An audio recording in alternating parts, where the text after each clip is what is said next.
Hey hi hello people.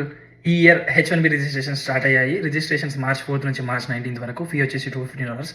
Selection notifications వచ్చేసి March 31st లోపు వస్తాయి. ఈ వీడియోలో మనం మెయిన్గా మాట్లాడబోయే టాపిక్ వచ్చేసి wage level entry to H1B lottery. For the very first time USCIS ఈసారి వెయిటెడ్ లాటరీ యూజ్ చేస్తుంది. అంటే ఏంటంటే మన వేజ్ ఎంప్లాయర్ పే చేసే శాలరీ బట్టి మనం ఎన్నిసార్లు లాటరీలోకి ఎంటర్ అవుతాం అనేది డిసైడ్ అవుతుంది. వేజ్ లెవెల్ 4 అయితే 4 times, 3 అయితే 3 times, 2 అయితే 2 times, 1 అయితే 1 time. మన వేజ్ లెవెల్ ఎలా తెలుసుకోవచ్చు అండ్ మనం ఎన్నిసార్లు లాటరీలోకి వెళ్తాం అనేది క్లియర్గా చెప్తా. వీడియో లాస్ట్ వరకు చూడు. OFLC వేజ్ సర్చ్ అని బ్రౌజ్ చేసి ఈ పైన కనిపిస్తున్న ఆఫీషియల్ వెబ్సైట్కి వెళ్ళండి. మెయిన్గా మనకు కావాల్సినది occupation code, SOC and work site location. ఇక్కడ చాలా మంది స్టక్ అవుతారు, నా జాబ్ టైటిల్ ఎగ్జాక్ట్గా లేదు, నేను ఏం ఎంటర్ చేయాలని. టెన్షన్ పడకు, పైన don't know your occupation code అని ఉంది కదా, అది క్లిక్ చేస్తే మీ డైలీ జాబ్ డ్యూటీస్ అండ్ రెస్పాన్సిబిలిటీస్కి మ్యాచ్ అయ్యే ఆక్యుపేషన్ సెలెక్ట్ చేసుకొని అదే మీ SOC కోడ్.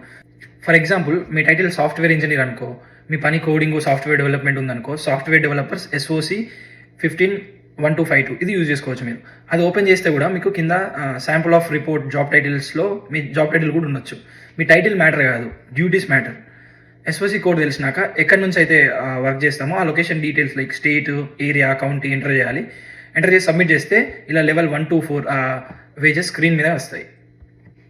అంతే, అది చూసి మీ శాలరీతో కంపేర్ చేసుకుంటే మీరు ఏ లెవెల్ అన్నది తెలుస్తుంది. నేనైతే లెవెల్ 4లో పడ్డా విత్ వెరీ లెస్ శాలరీ. మీరు చూసుకొని కింద కామెంట్స్లో పెట్టండి ఏ లెవెల్ అన్నది. మీ ఫ్రెండ్స్, రిలేటివ్స్ ఎవరు తెలిసిన వాళ్ళు ఎవరైనా ఈ ఇయర్ H1B ఫైల్ చేస్తే ఈ వీడియో వాళ్ళకి షేర్ చేయండి. చలో, ఈ వీడియోకి ఇంతే ఉంటాం అలా.